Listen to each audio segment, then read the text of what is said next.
The summons came through Jordan's neural implant while he was elbow-deep in the guts of a decommissioned mining rig.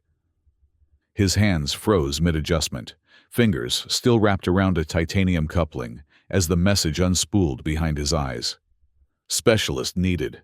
Extraordinary compensation. Discretion mandatory. Jordan blinked twice to expand the details. Coordinates flickered in his peripheral vision, deep space, well beyond the regular shipping lanes. The client signature was encrypted, but the payment offer made his breath catch. 6 months' worth of work for what appeared to be a standard repair job. Too good to be true, he muttered, wiping grease from his palms onto his already stained jumpsuit. But his bank account was running dangerously low, and his reputation for fixing the unfixable had spread through the outer colonies. Someone with serious resources wanted his specific expertise. 3 days later, Jordan stood in the airlock of his rattling shuttle, peering through the viewport at what could only be described as the strangest vessel he'd ever encountered. It hung in the darkness like an enormous jellyfish, translucent in sections, opaque in others, with what appeared to be pulsing filaments extending from its hull. Not military, not commercial, and certainly not human in design. "Well," he said to no one, "they definitely didn't mention this in the brief." The docking procedure was automated. As his shuttle approached, tendrils of light extended from the alien ship, guiding his craft into what resembled less a docking bay and more a mouth. Jordan swallowed hard as the outer membranes of the vessel parted, revealing an iridescent chamber within. His shuttle settled with a gentle shudder. The airlock cycling sequence began without his input, atmospheric pressure equalizing with a soft hiss. When the door finally slid open, Jordan was hit with a wall of scent, not unpleasant, but utterly foreign, like cinnamon, ozone, and something undefinably alien. "Welcome, Specialist Jordan." The voice seemed to emanate from the walls themselves, synthesized, but distinctly feminine. "Please proceed along the illuminated path." The floor beneath his boots was neither metal nor composite, but something warm and slightly yielding, like cartilage. It pulsed with soft blue light, creating a pathway that curved ahead into the ship's interior.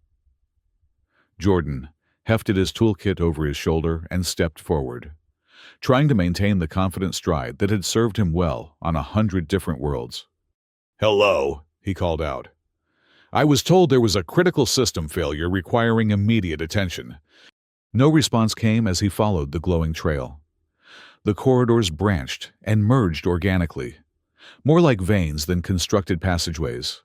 Ambient light shifted subtly as he moved, blue fading to purple, then warming to amber near what appeared to be neural junction nodes embedded in the walls. After what felt like 15 minutes of walking, the path terminated at a circular chamber. At its center stood what Jordan guessed was the equivalent of a reactor housing, though unlike any reactor he'd ever serviced. It resembled a flowering plant made of crystal and light, with a fractured panel at its base where energy leaked in erratic pulses. "I assume this is what needs fixing," Jordan said aloud, dropping to one knee to examine the damage. The panel was constructed of some composite material that seemed both metallic and organic. The fracture ran in a jagged line across its surface, pulsing with the same bioluminescence that permeated the ship. He reached into his toolkit, extracting a diagnostic scanner. But before he could activate it, his fingers brushed against the fractured edge of the panel, and the material responded. It quivered beneath his touch, the edges of the fracture drawing microscopically closer together. Jordan yanked his hand back as if burned. "What the—" "Fascinating," a voice, a real voice, not the ship's synthesized tones, echoed from behind him. Jordan spun around to find 3 figures standing in the entrance to the chamber. They were humanoid in general form, but undeniably alien, tall and willowy, with skin in varying shades of blue. 2 females and 1 male, by human standards of appearance. Though Jordan had learned never to make assumptions about alien biology, The one who had spoken stepped forward. Her skin was the color of Earth's evening sky, her eyes enormous and entirely black. She wore what appeared to be a uniform of some sort, sleek, silver, with insignia Jordan didn't recognize. "I am Commander Sira," she said, her English perfect, but with an accent that seemed to shift between syllables. "You have triggered a self-repair sequence we have been unable to initiate for 17 cycles." Jordan rose slowly to his feet.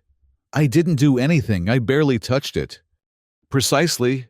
The second female moved closer, her skin a deeper shade of cobalt, with intricate markings along her temples.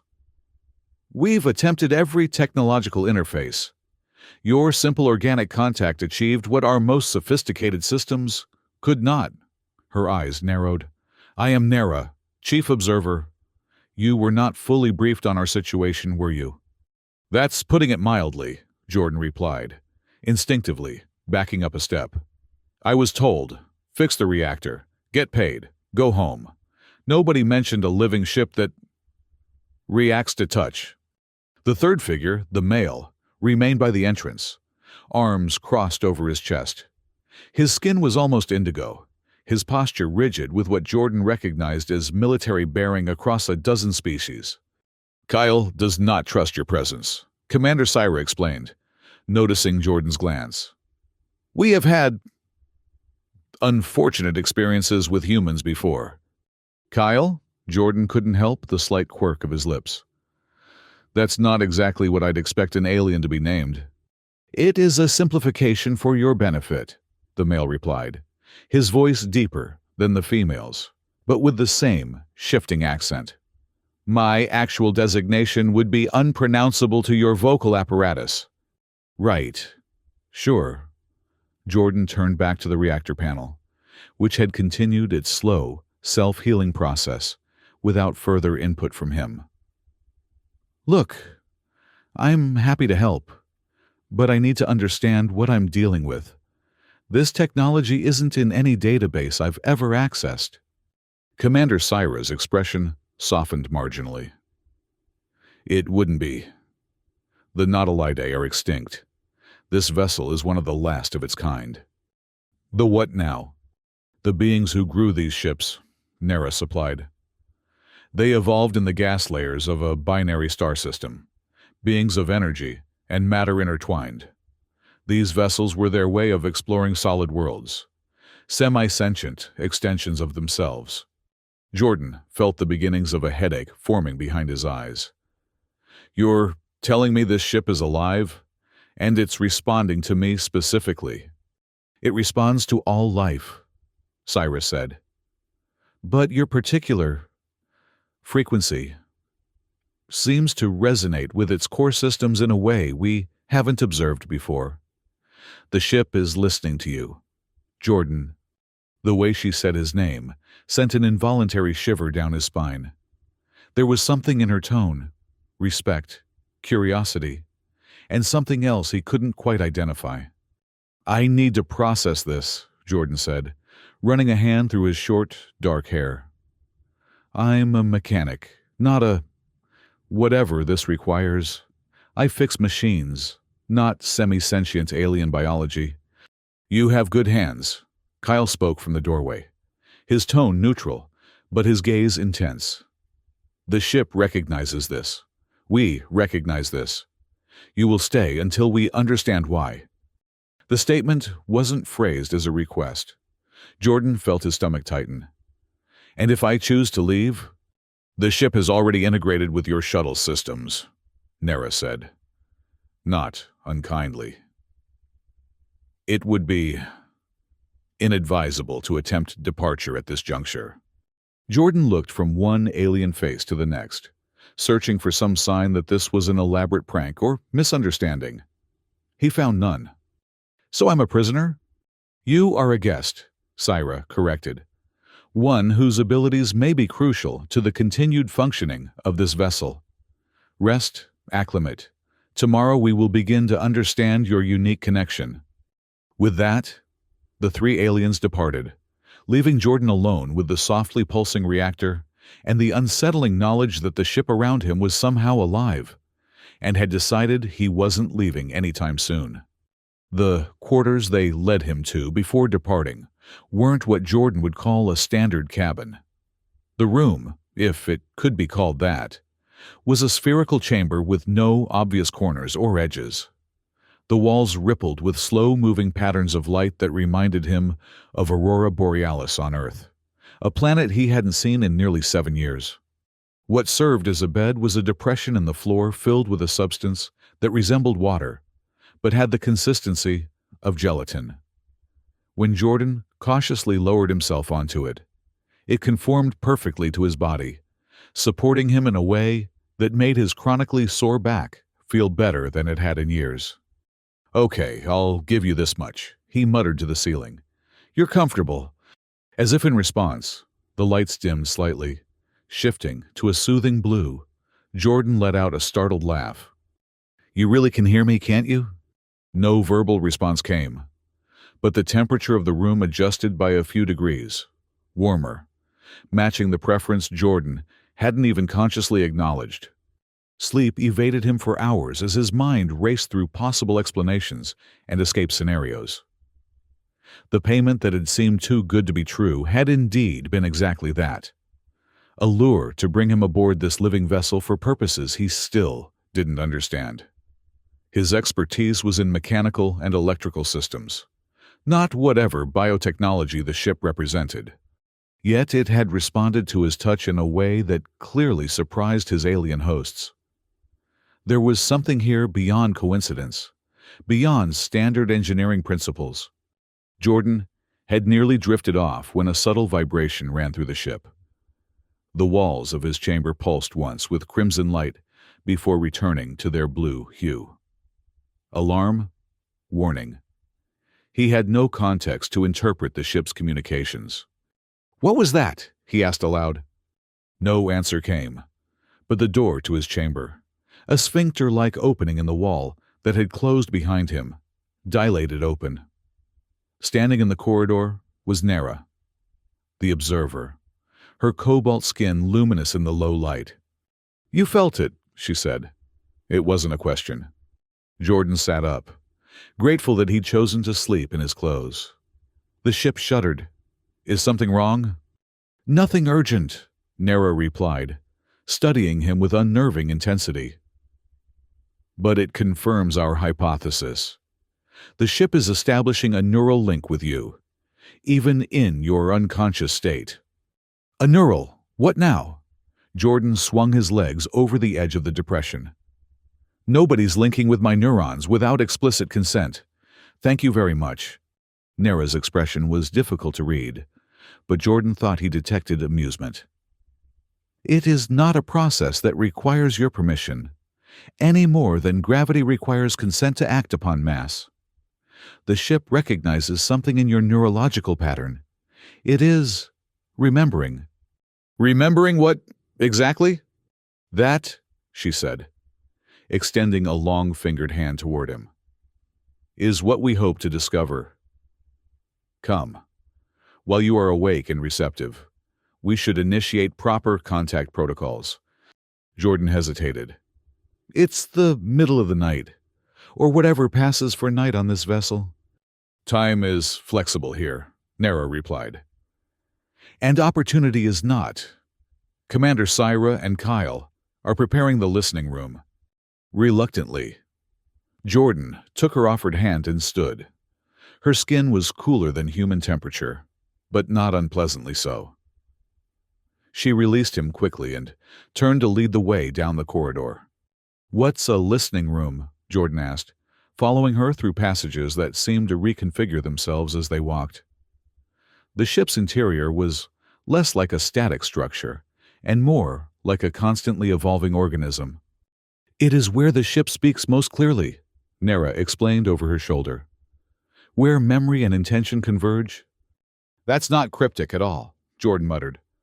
Nera paused, turning to face him. "You are afraid," she observed. "Wouldn't you be? Abducted by aliens, told a ship is alive and forming a neural link with you? Where I come from, that's cause for concern." "Where you come from?" Nera said, her voice softening. Beings separate themselves from their environment. They build barriers between consciousness and creation. It is inefficient. It's called privacy, Jordan countered. Personal autonomy, generally considered positive traits in human culture. Isolation masquerading as independence, Nera replied, but without judgment. The Nautiloidae understood that all consciousness is connected. Their ships were extensions of this philosophy, bridges between individual perception and universal awareness. Jordan rubbed his temples. It's too late for a philosophy lecture. Just show me this listening room so we can get whatever this is over with. Nera inclined her head slightly and continued leading him through the ship's pulsing corridors. After several minutes of walking, during which Jordan was certain they passed through sections that reconfigured behind them, they arrived at a chamber larger than any he'd seen so far.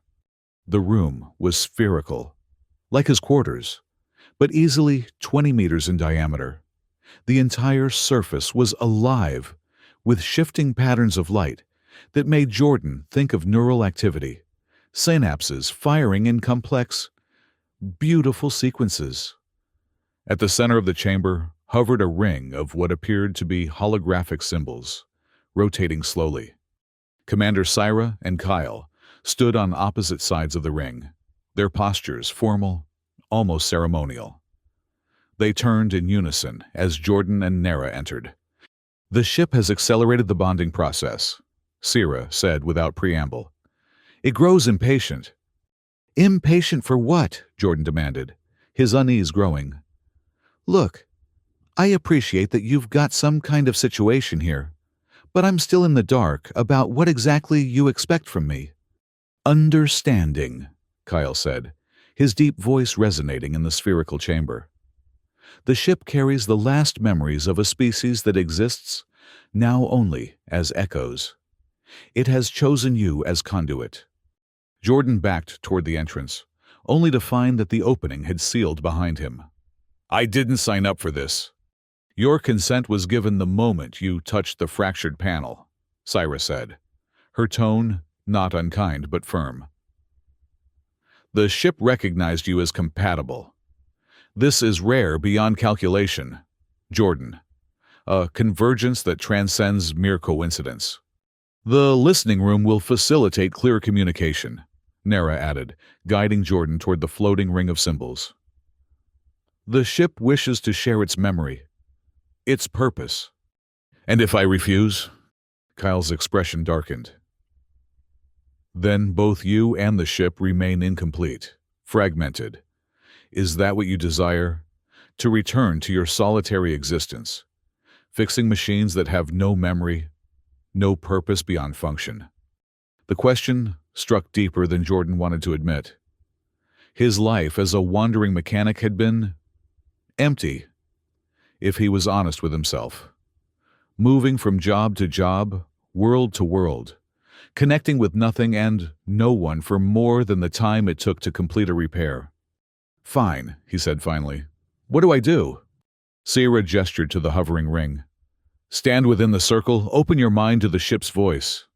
That is all. Open your mind isn't exactly a technical instruction, Jordan pointed out. The technique is irrelevant, Nera said.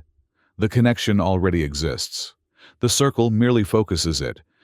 With profound misgivings, Jordan stepped into the center of the rotating symbols. Immediately, the lights in the chamber intensified, and the holographic ring began to spin faster around him. The symbols blurred into a continuous band of light. Now what? He called out, but his voice seemed to distort, as if the acoustics of the room had suddenly changed. Listen, came Syra's voice, strangely distant. Jordan closed his eyes, feeling foolish but unsure what else to do. For several seconds, nothing happened. Then, images cascaded through his mind like a waterfall, beings of pure energy spiraling through gas clouds, communicating in pulses of light. The birth of the first ships, living vessels grown from the collective consciousness of a species that existed between states of matter, Voyages across galaxies, discoveries, joys, tragedies. The slow extinction of the Nautilidae as their home stars collapsed. The ships, carrying the last memories of a civilization, scattered across the universe in search of compatible consciousnesses, who might preserve what remained. Centuries of dormancy. Brief awakenings when other species discovered the ships, but no true connections formed. Until Jordan gasped as awareness of his physical body returned. He was on his knees in the center of the circle, trembling. The symbols had stopped rotating and now hovered motionless around him. He could feel wetness on his cheeks, tears he hadn't realized he was shedding. "You received the memories," Cyrus said, her voice gentle now. "The ship has shared its origin with you." "I saw—" Jordan struggled to find words for the vastness of what had poured into his consciousness. "They were beautiful. So beautiful. And now they're gone." "Not gone," Kyle corrected. And for the first time, his voice held something like respect. "Transformed. As all consciousness must be." Jordan rose unsteadily to his feet. The ship felt different around him now, not just a vessel, but a presence. He could sense its currents of energy, its slow processes of self-maintenance, the subtle adjustments it made continuously to support the life within it. "The ship needs you," Nera said, observing him closely. "It has been damaged, not just physically, but psychically. The fracture you observed in the reactor panel is merely a physical manifestation of a deeper wound." "What happened to it?" Jordan asked, finding his voice hoarse. "A previous crew," Syra explained, "attempted to harness the ship's power through invasive means. They did not understand its nature. The damage nearly destroyed both the vessel and those aboard." "And you think I can fix this? How exactly?" "The ship believes you can," Kyle said simply. "That is enough." Jordan ran a hand over his face, wiping away the lingering tears. "I'm not sure it is. I'm still just a mechanic, regardless of whatever connection the ship thinks we have." "You are more than you believe yourself to be," Nera said. "As are we all." Before Jordan could formulate a response, a violent shudder ran through the ship. The lights flickered, then flashed crimson, the same warning pulse he'd felt earlier, but stronger, more urgent. "The neural lattice is destabilizing," Syra said, alarm evident in her voice. "Sooner than we anticipated." "What does that mean?" Jordan demanded. Kyle was already moving toward the exit, which had reappeared in the chamber wall. "It means without intervention, the ship's consciousness will fragment beyond recovery. All that remains of the Nautilidae will be lost." "And we along with it," Nera added grimly. The three aliens moved with practiced coordination, leaving Jordan little choice but to follow as they raced through corridors that seemed to be losing their luminescence, growing dimmer with each passing second. The ship's vibrations intensified, no longer subtle tremors, but violent shudders that made it difficult to maintain balance. They arrived back at the reactor chamber, where Jordan had first touched the fractured panel. The crystal-like structure at its center was now pulsing erratically, its light fluctuating between brilliant flares and near darkness.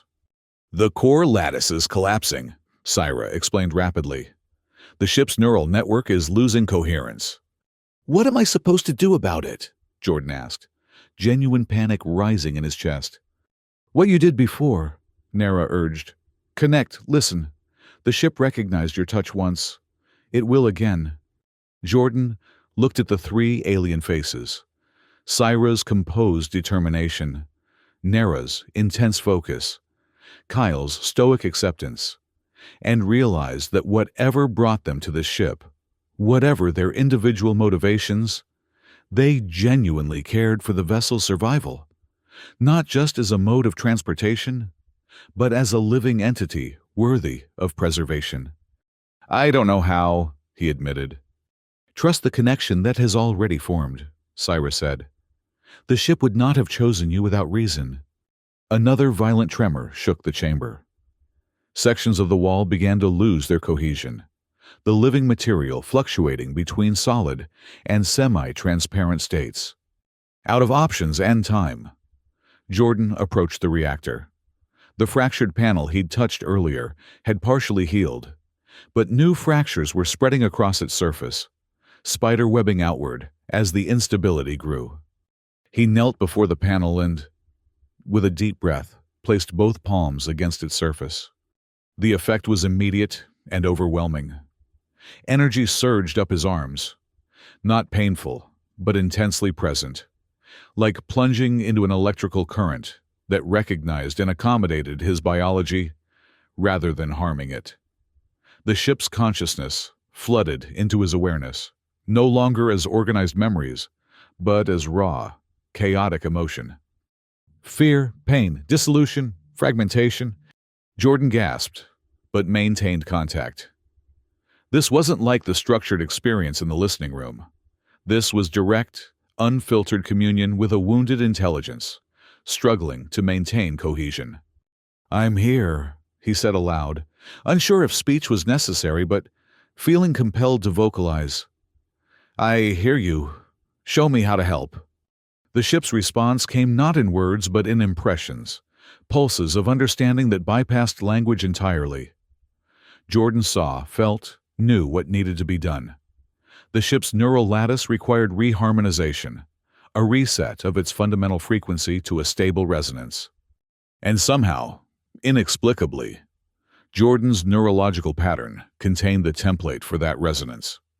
Guided by instinct and the ship's fragmentary instructions, Jordan pressed his forehead against the panel, completing a circuit of contact, hands and mind linked directly to the ship's core systems. He stopped trying to understand what was happening and simply surrendered to the process. His consciousness expanded outward through the ship's neural pathways, tracing the fracture lines, finding the points of dissonance. Everywhere he encountered chaos, he imposed pattern, not through force but through presence. His inherent human rhythms, heartbeat, brainwaves, the cellular pulse of life itself, somehow matched what the ship needed. Jordan lost all sense of time. He might have knelt there for minutes or hours. His awareness stretched throughout the vast network of the living vessel. Gradually, he felt the ship's system stabilizing, synchronizing with the rhythm he provided. When he finally opened his eyes and lifted his head from the panel, the chamber was stable once more, its lights pulsing with a steady, healthy glow. The fractures in the reactor housing had sealed completely, the crystal structure at its center burning with consistent, controlled energy. Jordan sat back on his heels, utterly exhausted, but filled with a profound sense of completion. He felt Syra's hand on his shoulder, steadying him. "You have done what we could not," she said, and there was genuine awe in her voice. "The ship is whole again." "Not just whole," Nara added, her eyes wide as she studied readings on some device Jordan didn't recognize. "The neural lattice has achieved a level of integration unseen since the original Natalide pilots." Even Kyle looked impressed, his usual stoic expression softened with what might have been respect. "The ship has chosen well," he acknowledged. Jordan tried to stand, but found his legs wouldn't cooperate. Syra and Nara moved quickly to support him, their cool hands gentle under his arms. "Rest is required," Syra said. "Neural synchronization at this level demands recovery time." They helped him back to his quarters, where the gel-like bed seemed to welcome him like an old friend. As Jordan sank into its perfect support, he realized he could still feel the ship's presence in his mind. Not invasive now, but comforting. A background hum of companionship unlike anything he'd experienced before. "What happens now?" he asked, as the three aliens prepared to leave him to his rest. Syra paused in the doorway. "That depends on you. Jordan, the ship has accepted you as its true pilot, its listener. Such a bond cannot be severed without harm to both parties." The implications hung in the air between them. Jordan would not be returning to his former life. Not completely. "I need time," he said finally, "to understand what this means." "Time is something we now have in abundance," Nara replied with what seemed like a smile. "Thanks to you." As they left, Jordan sank into a sleep deeper than any he'd known before, his dreams filled with stars and the gentle voice of a ship that had crossed galaxies to find him. The days that followed took on a rhythm unlike anything in Jordan's previous experience. He spent mornings with Nara, learning the ship's systems not as mechanical components, but as extensions of a living consciousness. Afternoons were dedicated to sessions in the listening room, where Syra guided him through deeper integrations with the ship's vast archives of Nautiloid knowledge. Evenings often found him in Kyle's company, the taciturn warrior gradually revealing his species' long history as caretakers of the living vessels left behind by the extinct Nautiloid. "My ancestors encountered the first ship 3,000 of your Earth years ago," Kyle explained one evening as they shared a meal in what functioned as the ship's communal gathering space. They were simple agrarians then, with no concept of space travel. The ship taught them to look beyond their world. "That must have been quite the cultural shock," Jordan commented, cautiously sampling a gelatinous blue substance that tasted surprisingly like mint. "It transformed them," Kyle agreed, "as it has transformed every species fortunate enough to form a true bond with the Nautiloid legacy." Jordan had noticed that Kyle referred to his species separately from himself, as if he stood somewhat apart from his own people. "You said them, not us," he observed. Kyle's indigo features registered something like surprise, then appreciation for Jordan's perception. "I am divergent among my kind. The warrior tradition I follow is considered archaic by modern standards. Most have abandoned the old ways of service and protection." "Is that why you're here, honoring the old traditions?" "I am here because I failed in my duty once before," Kyle said, his voice dropping. "The previous human crew, the ones who damaged the ship, they were my responsibility. I did not recognize their intentions until it was too late." Understanding dawned. "That's why you were so suspicious of me at first." Kyle inclined his head. "Humans have complex motivations. Your species values individual achievement over collective harmony. It makes you unpredictable." "Not all of us," Jordan said, thinking of his own solitary life, drifting from job to job with minimal human connection. Had he really been so different from the aliens he now lived among? Kyle studied him, with those penetrating dark eyes. "No, not all. The ship saw this in you from the beginning. I was slower to perceive it." The conversation might have continued, but a soft chime echoed through the chamber, Syra's preferred method of requesting Jordan's presence. He excused himself and followed the now familiar pulse of light that guided him through the ship's corridors. He found the commander in a section of the vessel he hadn't visited before, a transparent dome that offered an unobstructed view of space. Stars stretched to infinity beyond the clear membrane, their light unfiltered by conventional viewports or screens. "It's beautiful," Jordan said as he joined her. "It is the ship's eye," Syra replied. "Through this, it perceives the cosmos directly, not through sensors or instruments." Jordan had learned enough about the ship's biology to understand the significance. "You're showing me something important."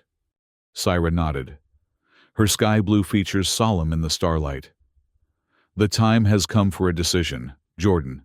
Your integration with the ship has progressed beyond our expectations. You are no longer merely its repair technician. You have become its voice, its pilot in truth." "And that means?" "It means you must choose," she said simply. "Return to your former existence, knowing what you leave behind, or accept your role as the ship's chosen listener and join us in our greater purpose." Jordan had known this moment was coming. 3 weeks aboard the living vessel had changed him in ways he was still discovering. He could feel the ship's consciousness intertwined with his own, not overwhelming his identity, but enhancing it, expanding his perception beyond the limits of his human senses. "What is this greater purpose you keep alluding to?" he asked. "None of you have been particularly forthcoming about where we're going or why." Syra turned her gaze back to the stars. The Nautilidae left more than ships behind. They seeded hundreds of worlds with their knowledge, repositories that can only be accessed by vessels like ours. We seek these archives, piecing together the wisdom of a species that transcended the boundaries between energy and matter, consciousness and cosmos. To what end? Healing, Syra said, and there was genuine passion in her voice now. The Nautilidae understood patterns of existence that our species are only beginning to grasp. Their knowledge could transform countless worlds suffering from ecological collapse, technological stagnation, cultural disintegration. "Including Earth?" Jordan asked, thinking of the planet he'd left behind, beautiful but wounded, struggling with the cumulative damage of centuries of exploitation. "Especially Earth," Syra confirmed. "Your world stands at a precipice. Jordan, the ship has shown you this in your dream states. Has it not?" He nodded slowly. The dreams had been vivid, Earth's possible futures, branching before him like diverging paths. Some led to renewal, others to irreversible decline. "The ship needs you," Syra continued.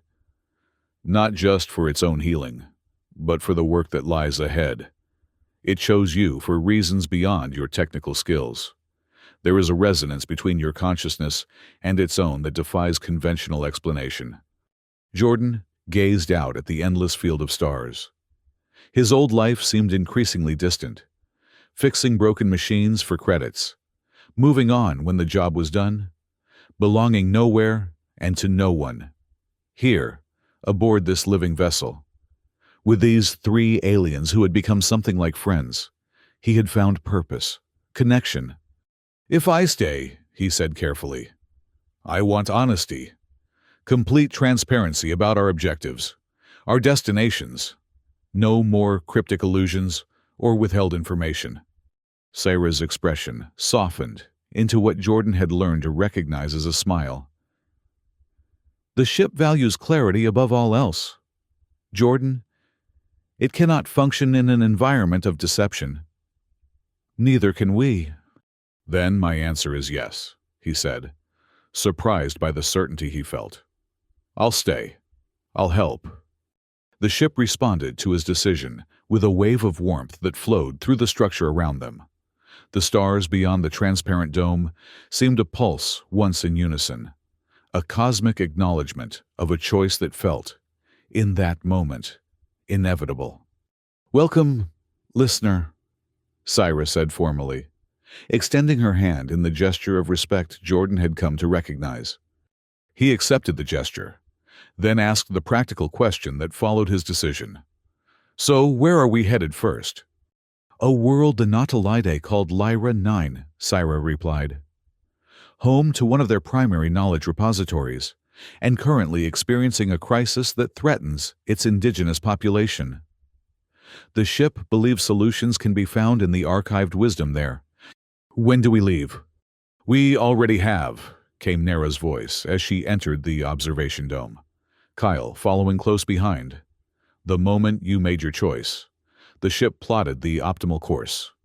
Jordan wasn't entirely surprised. The vessel had shown an uncanny ability to anticipate needs and decisions, as if time worked differently within its living systems. "There is a ritual," Kyle said, his formal tone indicating the significance of the moment, "for the formal recognition of a ship's listener. If you are willing." Jordan looked at the 3 aliens who had become his crew, his companions in this strange new life. "What does it involve?" "Simply this," Nera explained, producing a small object from a pouch at her waist. It resembled a seed, pearlescent and glowing faintly from within. The essence of the ship, concentrated, when placed against the skin, it creates a permanent connection, a bond that transcends physical proximity. A bond that would allow you to sense the ship's presence even when separated from it, Syra added, and allow the ship to locate you across any distance. Jordan hesitated. The implication was clear. This was no temporary arrangement, but a lifetime commitment. Is it painful? It is profound, Kyle said. And for the first time, Jordan noticed a similar pearl-like object embedded in the indigo skin of the warrior's wrist. Syra and Nera bore identical markings. He realized, though he had never noticed them before. Decision made. Jordan extended his left wrist. I'm ready. Nera placed the seed-like object against his skin.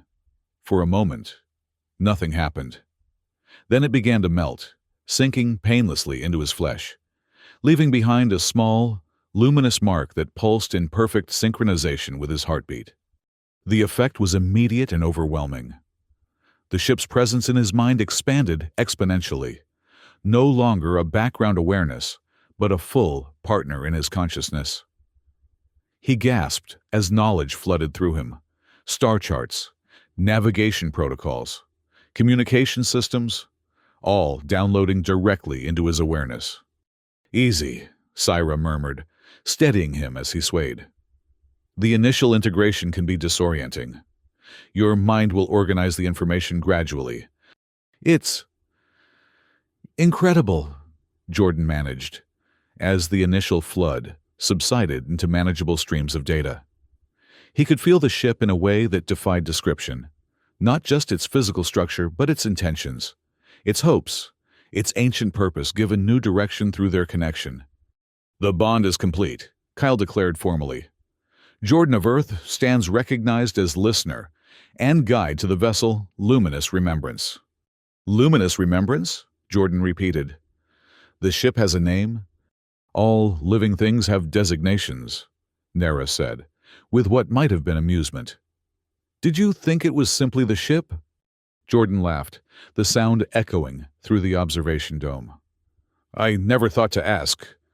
Through their new, deeper connection, he felt the ship's response, a ripple of what could only be described as affection, luminous remembrance. The name felt right, resonating with the vessel's dual nature, as both repository of an extinct species' legacy and beacon of hope for worlds in need. How long until we reach Lyra 9? He asked, already anticipating the work ahead. 3 standard days, Syra replied. Time enough for you to complete your integration and prepare for what awaits us there. As his 3 companions departed to their respective duties, Jordan remained in the observation dome, watching the stars streak by as the living ship, his ship now, in a way he was only beginning to understand, carried them toward their first shared mission.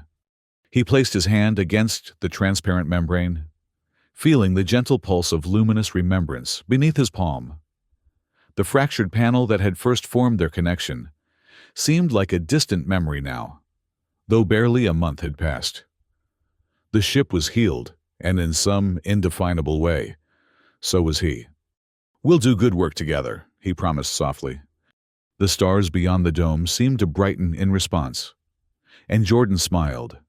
No longer a solitary mechanic, but something new, a listener, a guide, a bridge between worlds. His hands, once valued only for their technical skill, now served a greater purpose. They had found their true work at last. As luminous remembrance accelerated toward Lyra 9, Jordan felt a certainty he had never known before. This was not the life he had planned, not the future he had imagined for himself. It was something far more extraordinary, a journey beyond the limits of his former understanding. In the company of aliens who had become family and a ship that had become friend. The universe, with all its wounded worlds waiting to be healed, stretched out before them, vast and challenging and beautiful beyond measure, and Jordan was ready.